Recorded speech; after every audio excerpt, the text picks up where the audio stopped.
Ang supply daw ng asukal ay baka maubusan bago magpasko. Totoo ba yan? Pag-usapan natin to.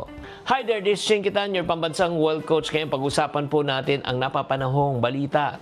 Posible daw ika nga kulangin ang supply ng asukal bago magpasko? Nako, bilang mga wise na kaiponaryo, anong po dapat natin gawin? First, ano ba nangyari?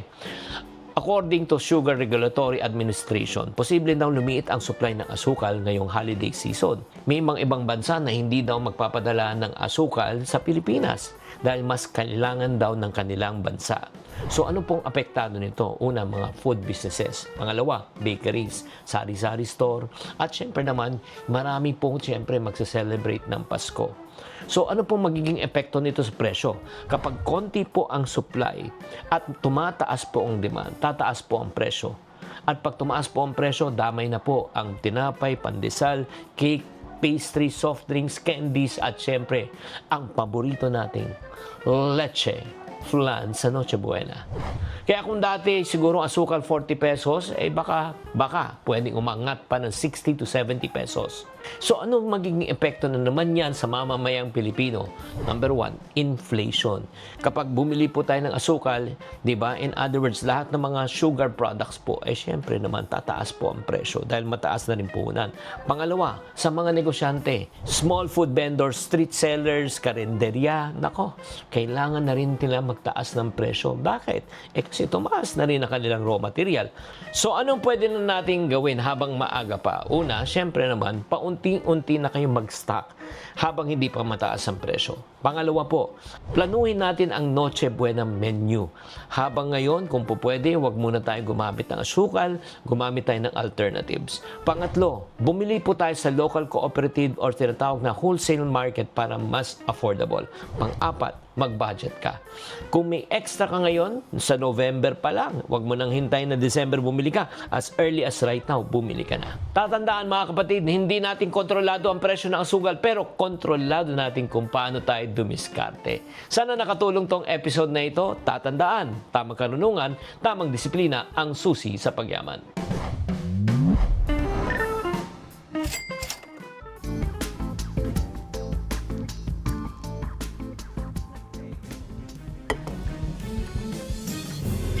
Buena mano sa ating One Balita Pilipinas ngayong Miyerkules.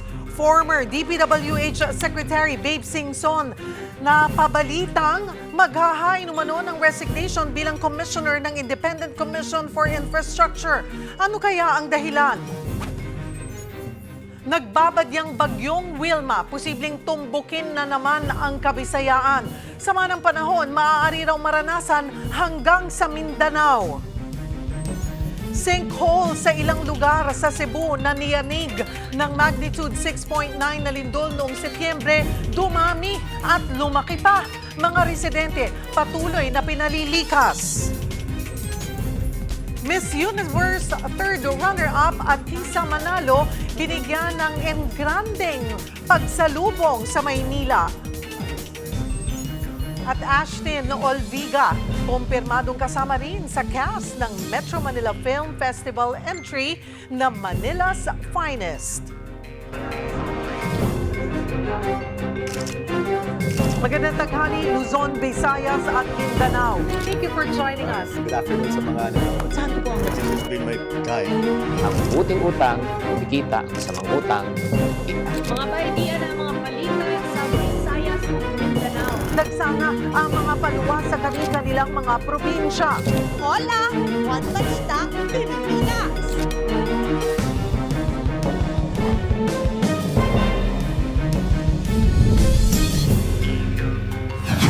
Magandang tanghali, Luzon, Visayas at Mindanao. Saksak ang iginanti ng isang apo sa kanyang lolo na lagi umano siyang pinagagalitan. Napatay niya si lolo, subalit ang kanilang mga kaanak ayaw daw ipakulong ang apo. Para bigyan ng mukha ang balita, Mobile Journal, Kayla Makantan. Kapapasok lang ng Disyembre, nagluluksa agad ang isang mag-anak sa San Rafael, Davao City.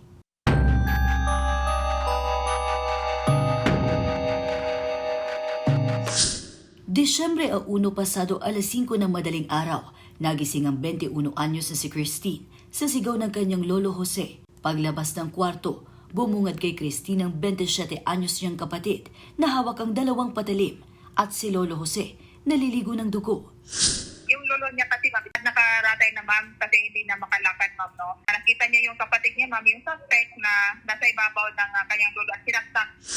Naitakbo pa si lolo Jose sa ospital pero inaneklarang di na nasagip sa mga saksak na tinamo sa batok at dibdib. Agad na naaresto ang suspect na base sa investigasyon, ilang ulit na noong binanggit na gusto niyang saktan si lolo. Sa panayam sa kanya ng polis, inamin niyang masama ang kanyang loob dahil pinagagalitan ni lolo Jose. Sa kabila nito, ayaw na ng pamilyang magsampa ng kaso dahil mas mainam daw kung sa mental institution na lang siya mapunta. Makikita mo talaga na hindi siya consistent ma'am sa mga sinasabi niya kasi nga mayroon siyang problema sa pag-iisip. Pero imomonitor po namin ma'am no, kung hindi nila ipapalabas yung suspect doon sa mental hospital po ma'am. Mga kapatid, Mobile Journal Kayla Makantan, hatid ang muka ng balita. Nananawagan ng tulong ang pamilya ng isang sanggol sa Cavite na may tinatawag na Blue Baby Syndrome. Para bigyan ng mukha ang balita, Mobile Journal, Yeda Pascual. 2 buwan na sa ospital sa General Trias, Cavite, ang isang sanggol na ipinanganak na premature at may butas pa sa puso. Follow-up check-up lang sana ni Rochelle Taisa sa kanyang OB noong October, pero bigla siyang nanganak ng 31 weeks pa lang. Ang blood pressure niya umabot sa 180/120, kaya agad siyang dinala sa emergency room kung saan nakitang 4 cm dilated na pala siya. Habang tumatas yung BP ko, nabuka na po yung pinaka-cervix, kaya maaga siyang nailabas, 31 weeks po. Si Baby Princess ipinanganak na nagkukulay asul ang balat. Ang dahilan, kulang ng oxygen ng kanyang dugo. Noong time na nilabas ko po siya, mahina po yung paghinga niya kasi pumulupot po yung puso ng 2 beses sa kanya, kaya hirap po siyang huminga. Natubuhan po siya. Then nung nailagay po siya sa NICU, minonitor siya, dun po nalaman na may butas po yung puso niya. Ngayon nasa neonatal intensive care unit pa rin si Baby Princess. Kasi sa ngayon pag umiiyak siya ng sobra, nangingitim, nawawala ng hangin sa katawan, tumitirik yung mata, yun po yung inaagapan po namin. Posibleng matagal-tagal pa ang bubunuin ni Princess para magpalakas, kaya nananawagan sila ng tulong. Kahit anumang pong tulong para sa Baby Princess po namin, sana maka-recover po siya at nang mailabas na po dito sa ospital. Sama niyo na rin po sa dalangin na sana maka-recover po yung baby po namin dahil gusto po namin siyang makasama ngayong Pasko. Mga kapatid, Mobile Journal Yeda Pascual po. Hatid ang muka ng balita. May mga paglilinaw uli ang Land Transportation Office o LTO kasunod ng ipinagpalibang panghuhuli sa mga e-bike sa national highways. Para bigyan ng mukha ang balita, Mobile Journal, Ivan Tarinque. Naka-e-bike ka rin ba? Malamang kinabahan ka rin sa ibinalita ng LTO na magkakahulihan na. Araw-araw naka-e-bike si Nanay Eileen sa paghahatid ng kanyang anak sa eskwela. Katakot-takot ang kaba niya nung sabihin ng LTO na magkakahulihan na. Pero kinlaro naman ng LTO na sa National Highways lang yan. Nung sinabi naman pong sa National Highway lang, medyo nabunutan naman ng tinik kasi hindi naman pala included ang barangays lang or yung sa mga Paliwanag ng LTO, hindi pwede sa EDSA o iba pang malalaking kalsada ang e-bike at e-trike dahil mababagal at lubhang delikado kung ipipilit ang mga ito na patakbuhin kasabay ng mabibilis sa sasakyan. Pero, paano yung mga kailangan tumawid sa highway? Pwede po silang tumawid sa National Highway. Ang pinagbabawal po yung pag-cruise nila o yung tumatakbo sila sa National Highway. Dagdag pa ng LTO, pwedeng gamitin ng mga two-wheeled e-bike ang mga bike lane kasama na ang nasa National Highway basta pasok sa category L1 ng LTO ang bike kung saan ang top speed ay hindi lumalampas ng 50 km per hour. Pero may mga kondisyon, dapat may suot na helmet ang rider at dapat takma ang laki ng e-bike. Pwede sila, basta kasya po sila dun sa bike lane. Pero kapag po sila po ay lumaki doon sa size nung e-bike nila, kagaya po nung 3 wheels and 4 wheels, hindi sila pwede doon. Inusog sa January 2 ang hulihan para mas marami pang e-bike owners ang makakaalam sa patakaran. Hindi lang dito sa Metro Manila, kundi sa buong bansa. Mga kapatid, Mobile Journal Ivan po hatid ang mukha ng balita. Mataas pa rin ang tsansa na maging bagyo ang binabantayang low pressure area sa labas ng Philippine Area of Responsibility. Tatawagin itong bagyong Wilma ang unang bagyo sa buwan ng Disyembre. Para sa detalye, makakausap natin si Pag-asa Weather Specialist Charmaine Varilla. Magandang tanghali sa iyo, Charmaine. Yes, magandang tanghali din po, Ma'am Cheryl, at po ng ating mga tigapakinig. Ano ang pinakahuling update dito nga sa LPA na binabantayan natin? Pumasok na ba ito ng loob ng PAR? Sa ngayon po, sa nakikita po natin ay papasok pa lang po nga ito ng loob ng ating Philippine Area of Responsibility. At estimated na po yan as of kaninang umaga ng 1,210 kilometer east ng southeastern Luzon. At sa kasalukuyan nga po ay patuloy pa rito kumikilos ng Pakanluran, Hilagang Kanluran. At nakikita nga po natin na medyo mabagal pa yung pagkilos nito. Same scenario pa rin naman po yung nakikita natin na maaari na po itong maging isang ganap na bagyo ngayong araw at inaasahan nga din natin yung pagpasok din nito ngayong araw sa loob ng ating PAR. At kung magla-landfall man po ito sa area pa rin ng Eastern Visayas at Caraga by weekend. So, andun pa rin po yung possibility na magtaas tayo ng wind signal, especially by tomorrow dito sa unang maaari niyang daanan na area sa may Eastern Visayas at sa may Caraga. So, you're saying, Charmaine, klaruin ko lamang, inaasahang papasok na siya ngayong araw sa loob ng PAR at magiging ganap na bagyo na at papangalanang Wilma. Yes po, tama po kayo, Ma'am Cheryl. Kailan pa rin ito inaasahan na magsisimulang makaranas na tayo ng pag-ulan dulot nitong bagyong ito? Nakikitaan po natin ng possibility ng paglakas na po ng mga pag-ulan, especially by Friday noon na nga po dito sa may area ng Eastern Samar as well as Samar. Possible na umabot pa po yan Catanduanes and Albay, Sorsogon. So yun po yung mga areas na initially makakaranas ng mga malalakas na mga pag-ulan. And as it traverses nga dito sa kalupaan ng Visayas or possible some parts ng Northern Mindanao din ay makararanas din po ng mga malalakas na mga pag-ulan. Sa titingnan po natin ngayon yung mga model, maaring umabot po yan ng more than 100 millimeters ng mga pag-ulan. So yung ganitong dami ng mga pag-ulan, halos kasing dami ng mga naging pag-ulan din nung nakaraang bagyo na si Verbena, as well as yung dami din ng mga pag-ulan na yan, or yung mga areas na inulan ay halos similar din po yung nakikita natin sa ngayon. Hanggang gaano kalakas nakikita nyo ang abutin nitong si Bagyong Wilma? Sa ngayon po, since hindi pa masyadong gumaganda yung parang forecast natin, pero karamihan po ng mga model nagpapakita na mas mataas yung tsansa na umabot siya ng tropical storm category, So hindi naman natin nakikita na magiging super typhoon pa to, pero ang much more na binabantayan natin ay yung mga paulan na binibigay po niya.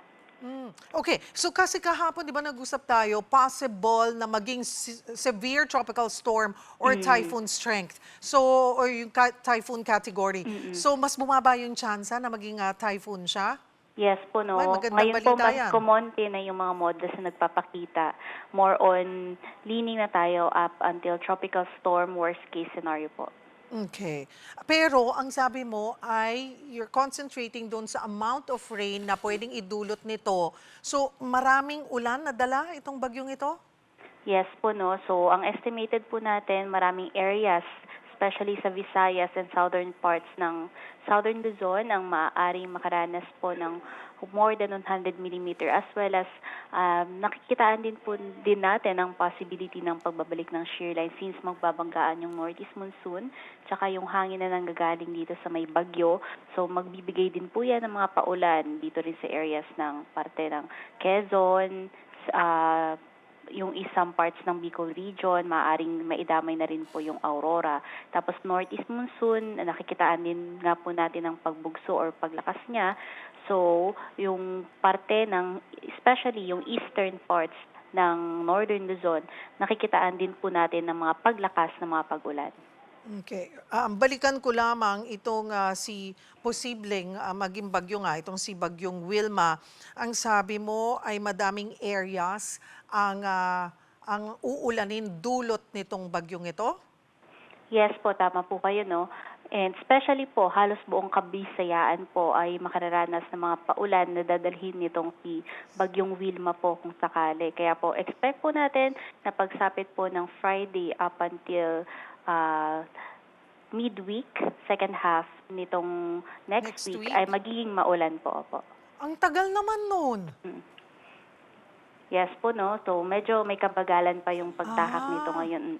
Ang nakikita nga po natin, possible na paglabas niya ng PAR, kung wala masyadong variation sa forecast, by Tuesday pa po or Wednesday, depende kung may mga significant na mga pagbabago po dito.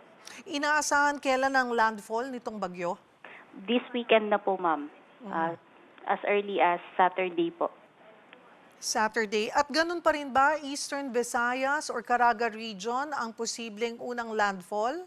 Yes po, tama po kayo, no? Yan pa rin po yung nakikita nating scenario sa ngayon. At sabi mo, mabagal nga. So ano ulit, paalalahanan lang natin yung mga kababayan natin, yung mga probinsyang tatawirin nitong bagyong ito, Charmaine. Yes po. So, unang-una pong maghanda yung mga nasa silang bahagi ng Visayas at yung nasa may parte ng Caraga region. Idamay na rin po natin yung nandito sa may southern parts ng Bicol region. So, Albay, Sorsogon. Kasi yan po yung nakikita natin yung mga unang-unang uulanin. Habang tatawid na po yan, possibly dito sa may Visayas area or pwedeng mahagip yung eastern parts ng Caraga, malaki na po agad yung mga paulan na ibibigay niyan sa malaking bahagi ng Northern Mindanao at Visayas. At dahil nga po habang tumatawid yan sa kalupaan ng Visayas, nakikitaan po natin ng shear line na possible na pagbabalik. So yung mga paulan maaaring mag-extend pa po sa may parte ng Aurora, Quezon. Yan po. So yan po yung mga areas na nakikita natin ngayon, and magtutuloy-tuloy po yan up until makalabas ng ating Philippine Area of Responsibility. Ito ang si Bagyong Wilma kung sakali po. Mahahagip ba ang Luzon? Sa nakikita po natin, ma'am, mababa po yung pagiging track niya, no? Kasi meron itong northeast monsoon na siyang nagtutulak pababa. More likely, kung pinaka-worst case scenario po, yung titingnan natin dito sa may parte ng southern Luzon. So, pero dahil meron pa rin po tayong area of uncertainty. Tapos kung ipoproject po natin yan, kung sakali man, maaaring mahagip yung some parts pa ng Calabarzon. So, yun po yung magiging worst case scenario. So, hindi lamang po yung mga kababayan natin sa Visayas, mag-extend na rin po yung paghahanda pati dito sa mga isang parts pa ng Calabarzon, no? Yung lawak, ano ang nakikita nyong maximum na abutin ng radius or diameter nitong yung circulation ng Bagyong Wilma?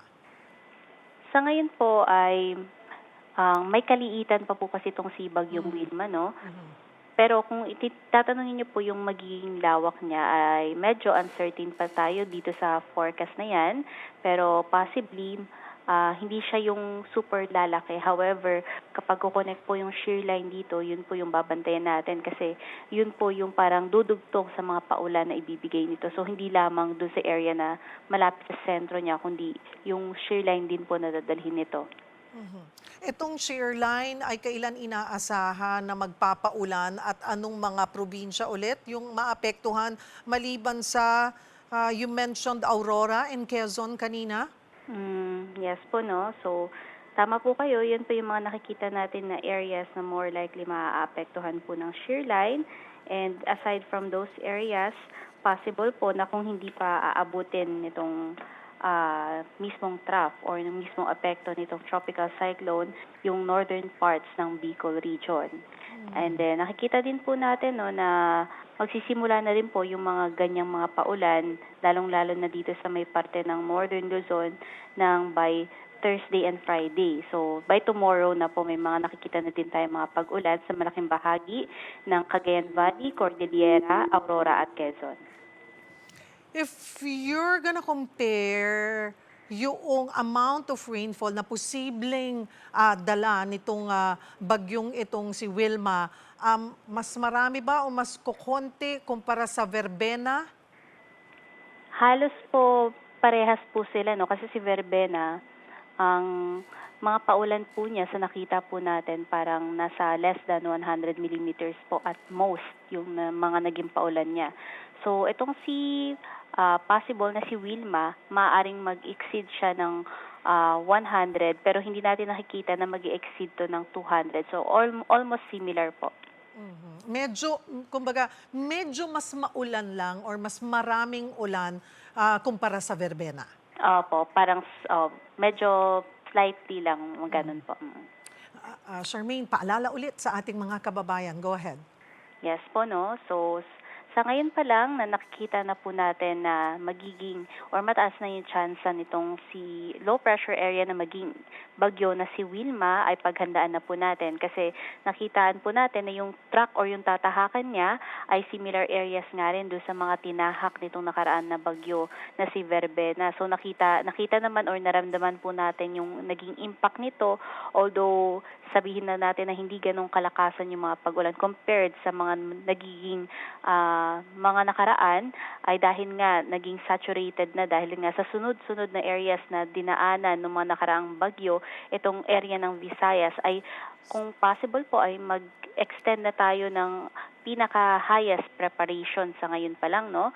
Para at least kung sakaling nakitaan na natin ng mga changes or meron mang biglang paglakas or paghina, nakaprepare na po tayo sa worst case scenario.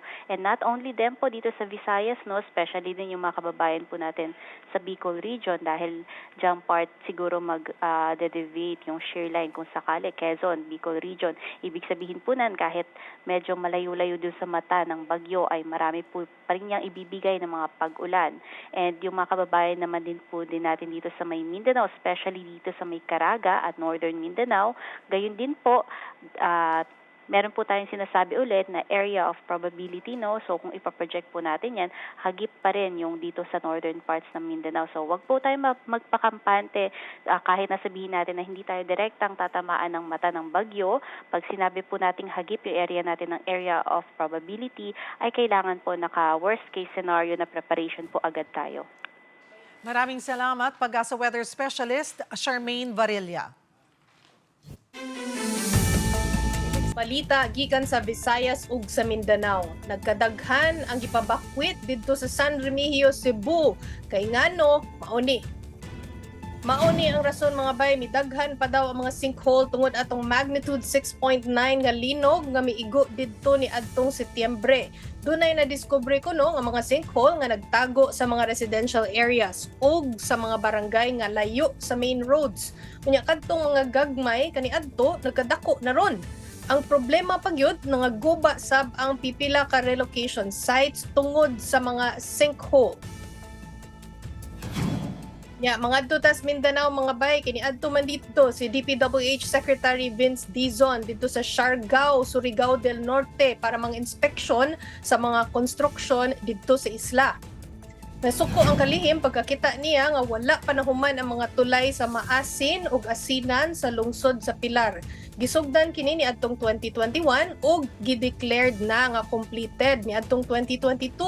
Nasuko og samot ang kalihim dihang iyang nakita nga gihimo or under construction pa lang ang flood control project sa Barangay Tuburan didto sa Del Carmen. Base sa report, naa naunta kini sa 95% ang completion rate pero nasayran nga anaa pa lang sa 35% ang nahuman. Gipadali ni Secretary Dizon ang paghuman sa maong mga proyekto samtang giimbestigahan ang nahimong rason sa delay. Ilabi na kay giingon nga ang contractor sa proyekto dunay koneksyon kuno kay Surigao del Norte 1st District Congressman Bingo Matugas. Oras na ron mga bay, magkuyog na sa taugma para sa mga balita sa Visayas ug sa Mindanao. Ako si Chicky Verhel. Susunod, former DPWH Secretary Babe Singson napabalitang maghahain umano ng resignation bilang Commissioner ng Independent Commission for Infrastructure. Office of the Solicitor General tatayo muli bilang abogado ng pamahalaan sa kasong inihain nina dating Pangulong Rodrigo Duterte at Senator Ronald De La Rosa sa Korte Suprema. At 9 na Pinoy nabihag pa rin ng Houthi sa Red Sea, nakatakda ng palayain ayon sa DFA. Yan at iba pa sa pagbabalik ng One Balita, Pilipinas.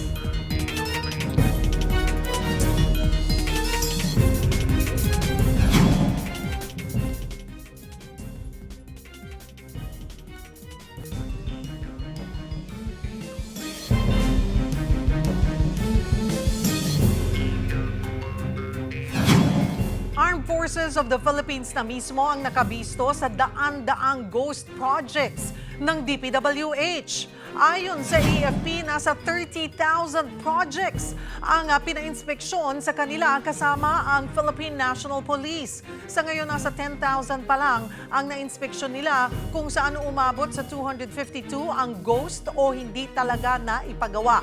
Pinaplansya na ng Commission on Audit na magkaroon ng obligatory GPS-based geotagging sa lahat ng government projects para maiwasan na ang hocus-pocus.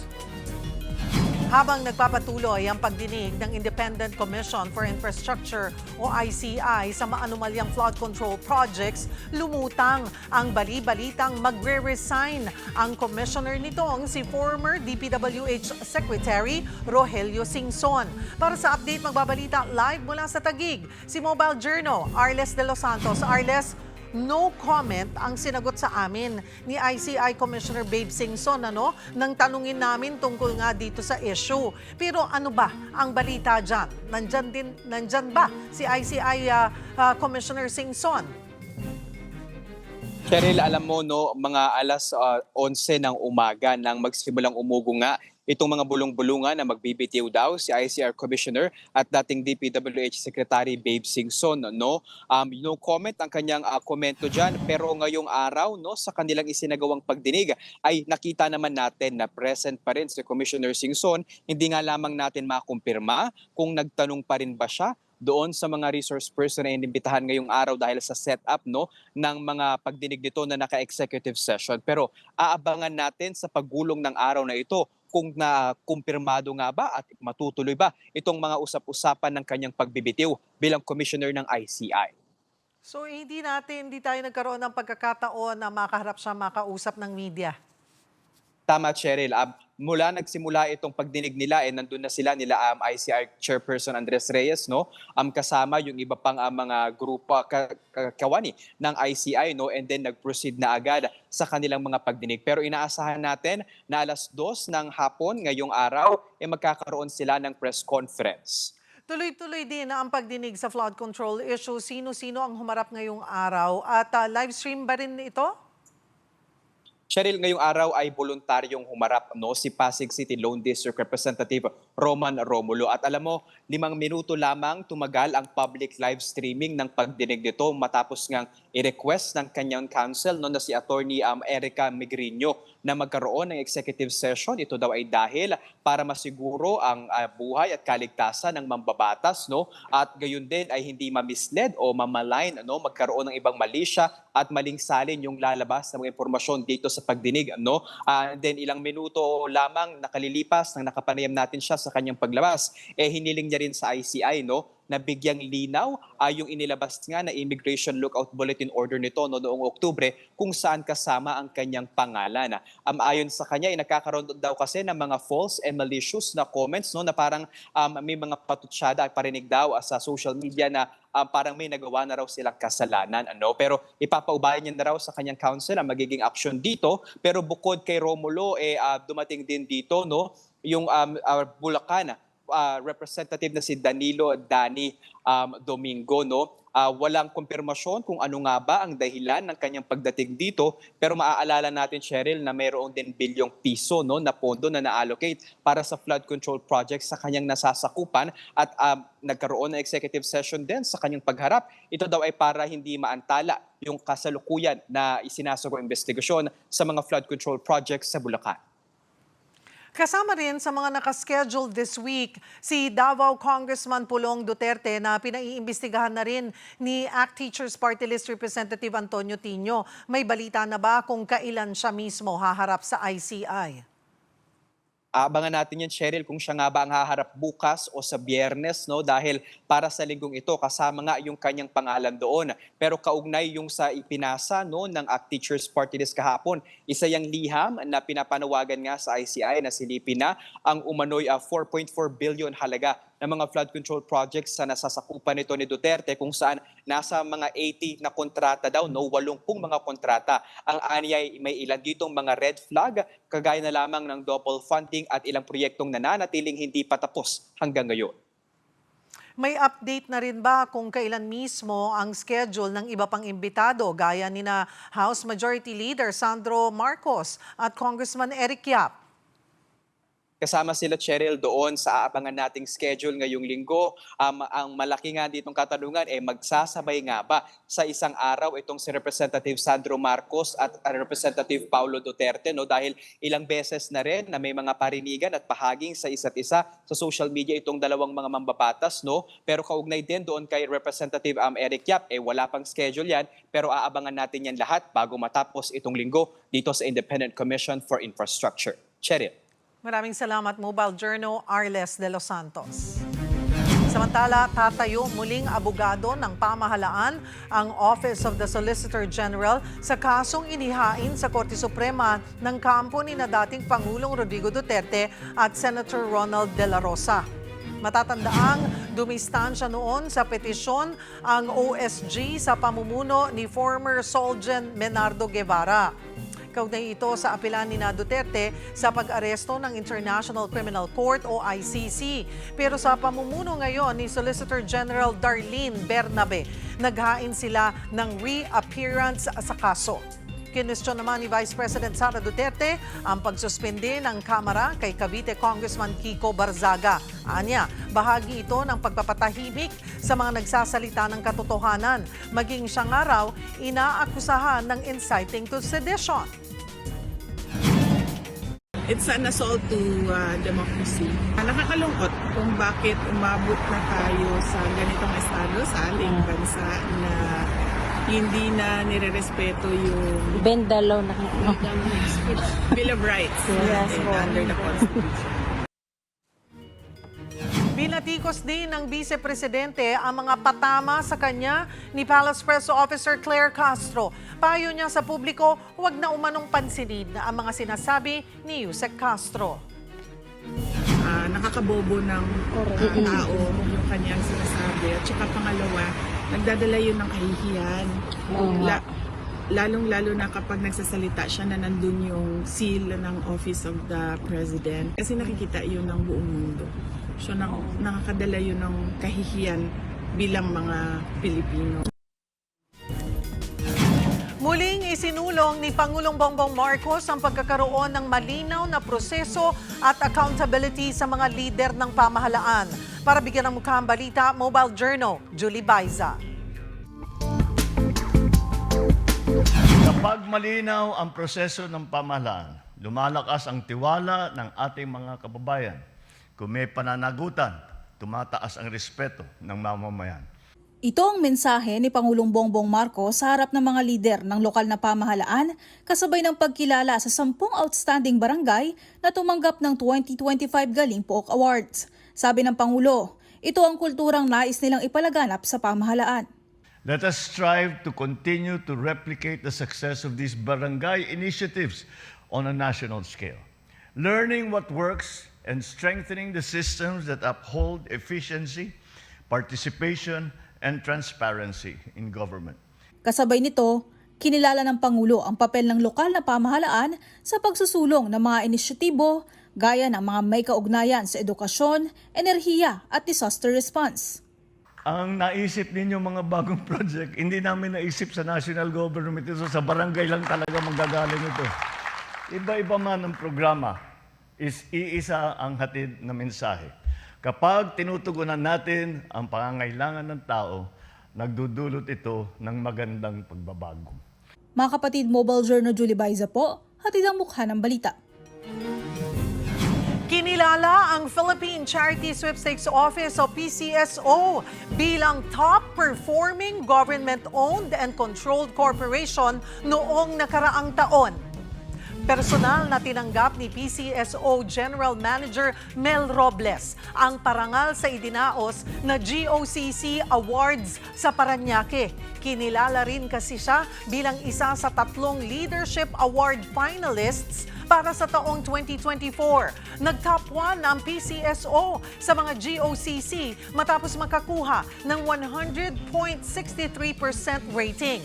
Ayon sa ahensya, naging susi sa magandang performance nila noong nakaraang taon ang pagkakaroon ng mga programang may social impact, efficient na serbisyo at maayos na paggamit sa budget, pati na ang pagsunod nila sa Magna Carta for Women sa pamamagitan ng kanilang mga gender and development programs. Susunod, aktor na si Luis Manzano. Hindi na raw iniisip na pasukin ulit ang politika matapos matalo noong nakaraang eleksyon. At Ashton Olviga, kumpirmadong kasama sa cast ng Metro Manila Film Festival entry na Manila's Finest. Yan at iba pa sa pagbabalik ng One Balita, Pilipinas.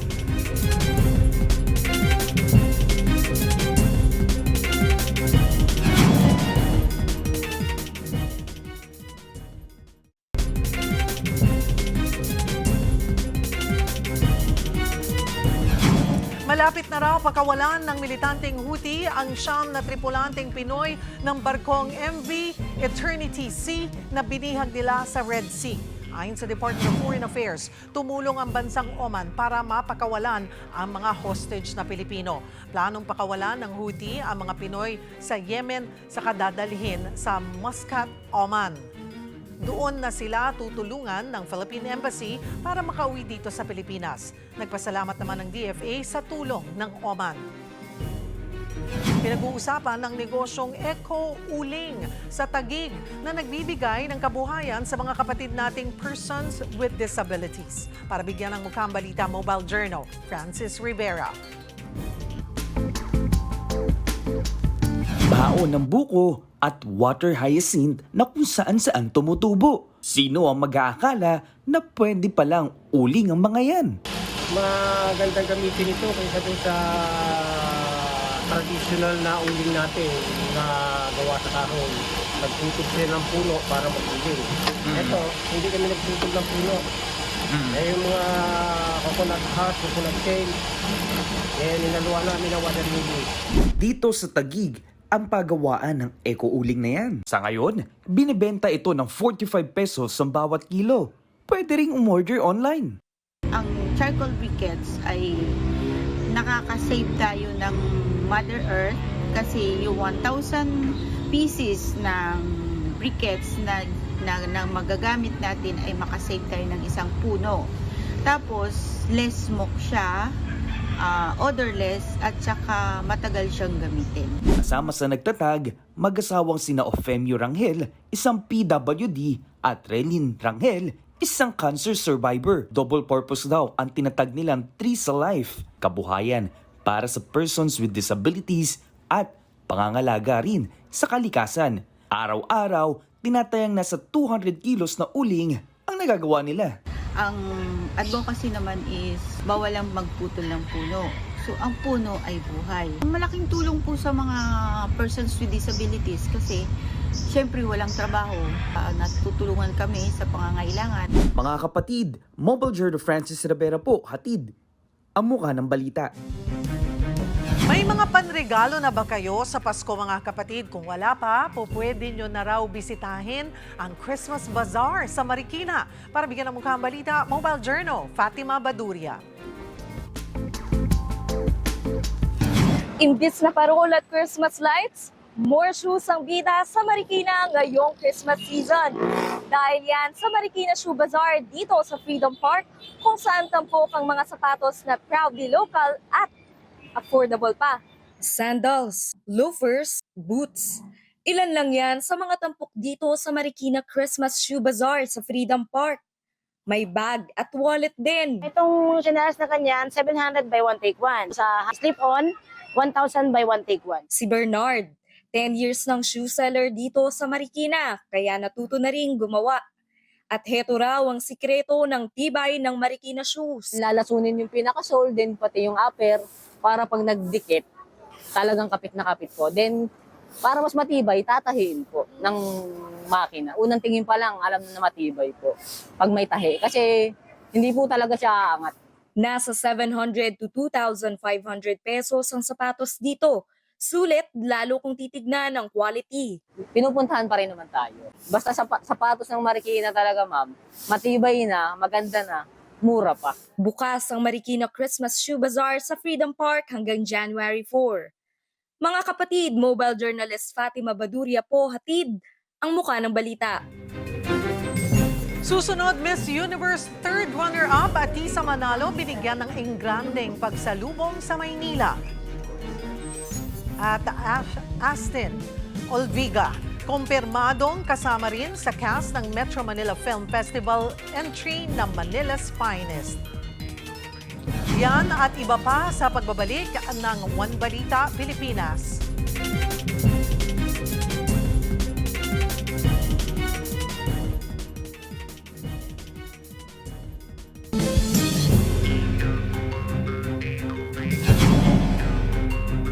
Kinumpirma ni dating Kabataan Party List Representative Raul Manuel ang budget insertions sa distrito ni Ilocos Norte Congressman Sandro Marcos sa 2024 budget. Sa panayam sa One News, sinabi ng dating kongresista na problema ang hindi nare-review na budget insertions kapag ito'y nasa bicameral conference committee. Ang tinatawag din daw kasi noon na small committee sa Kamara ang responsable sa pag-amyenda ng budget. Posible raw napapalobo ng mga malalapit sa Pangulo ang pondo sa ilang proyekto. Kaya sabi ni Manuel, kapag sinabi ng Pangulo na wala siyang alam sa insertions, ay may tuturing itong incompetence sa kanyang panig. Sa ngayon, sinimulan na ng Senado ang period of amendments sa proposed 2026 budget. Mungkahin ni Senator Cheese Escudero, ilagay sa Budget Transparency Portal ang mga gagawing amyenda. Nakitaan ng red flags ng Commission on Audit ang Office of the Vice President. Hindi raw nakonsulta ng tama ang mga beneficiaries sa milyong-milyong cash assistance program ng opisina ni Vice President Sara Duterte noong 2024. Magbabalita si Bril Montalvo. Ang OVP ay laging handa sa panahon ng krisis. Ang ating determinasyon na maglingkod ay sinasabayan ng dedikasyon sa good governance at operational excellence. Sa ganyang paraan flinex ni Vice President Sara Duterte ang paglilingkod ng kanyang opisina sa kanilang year-end report. Isa sa mga ipinagmalaking programa ng Office of the Vice President ang Magnegosyo Taday. Layo nitong tugunan ang pangangailangan ng mga nakararanas ng kahirapan, kawalan ng hustisya at iba't ibang kalamidad. Sa pamamagitan niya ng libo-libong pisong cash assistance. Nagbunga na yan ang pangkabuhayang puhunan, financial literacy training at ng iba't iba pang proyekto. Ang pag-ahon sa kahirapan ng bawat pamilyang Pilipino ay prioridad natin. Sa pamamagitan ng Magnegosyo Taday, nakapagbigay tayo ng suporta sa kabuuang 15 groups at 2,245 aspiring entrepreneurs ngayong taon. Pero para masigurong legal ang mga aktibidad ng programa, may nakalimutan atang hakbang ang OVP. Yan ay ang siguruhing kwalipikado ang mga grupo at individual na makakatanggap ng tulong.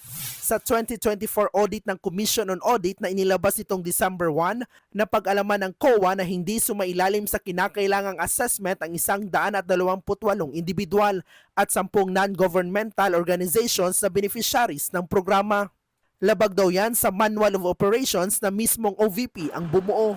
Sa ilalim kasi ng nasabing manual, dapat daw i-assess ng Department of Trade and Industry at ng Philippine Insurance Deposit Corporation ang tatanggap na beneficiaries. Required daw ang mga ito na magsumite ng business proposals para sa evaluation. Pero wala daw nakarating na dokumento sa state auditors. Base rin sa report ng COA, matapos ilabas ang pondo para sa programa, 11 lang ang binisitang beneficiaries ng OVP mula sa kabuuang 83.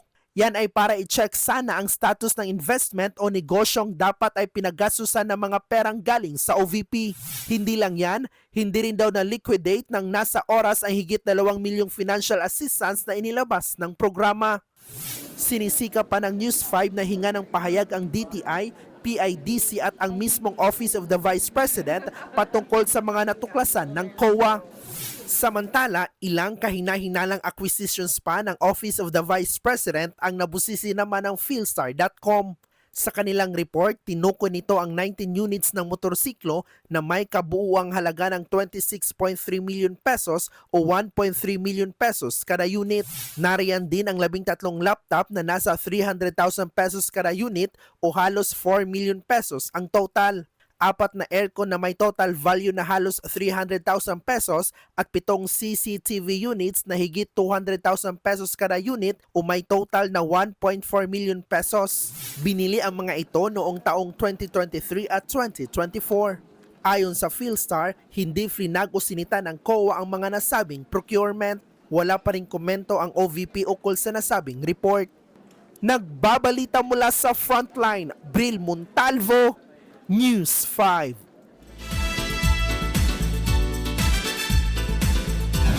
Hindi ko na naiisip.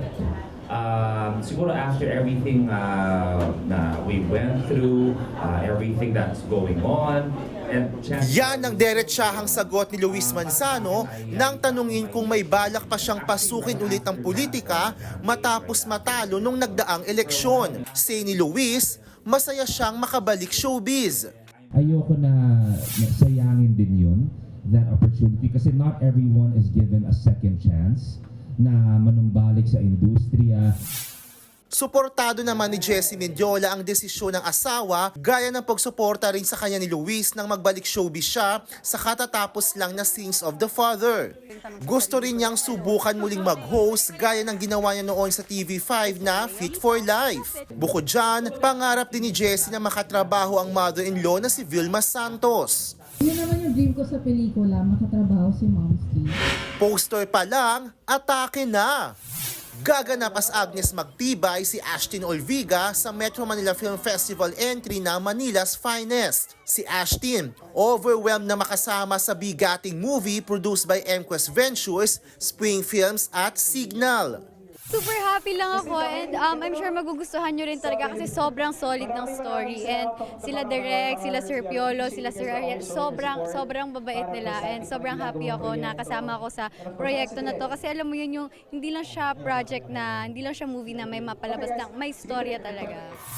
Bago ang Manila's Finest na mapapanood sa mga sinihan nationwide, magpapakilig muna uli si Ashtin sa Ang Mutya ng Section E Book 2, The Dark Side. Sa special screening ng first episode sa isang sinihan sa Quezon City, hindi magkamayaw sa kilig ang fans, na ang iba ay galing pang Canada. I'm speechless! It was so good! Like the first opening, oh my gosh! Kasama rin sa mga nakitili si Ashtin.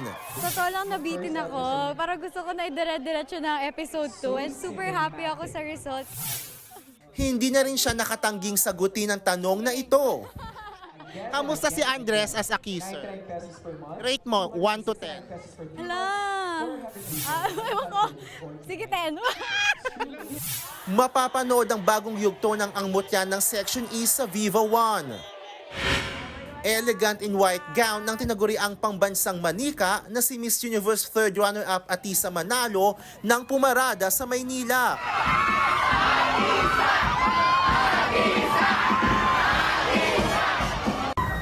Kaya para sa supporters, tiis ganda si Atisa kahit mainit. Nagpa-selfie at walang humpay siyang kumaway-kaway. Thank you for the support as always. I hope I made you proud. Mga kapatid, Von Belinario para sa 1PH. Mga kapatid, 22 days na lang, Pasko na. At yan po ang mga bumabanderang balita at public service sa inyong tunay na kasalo sa tanghali hanggang bukas dito sa Balita ang magpapabusog sa inyong kaalaman. Ako po si Cheryl Cosip. Kami ang inyong kapatid sa public service. 1PH, teleservisyo para sa Pilipino.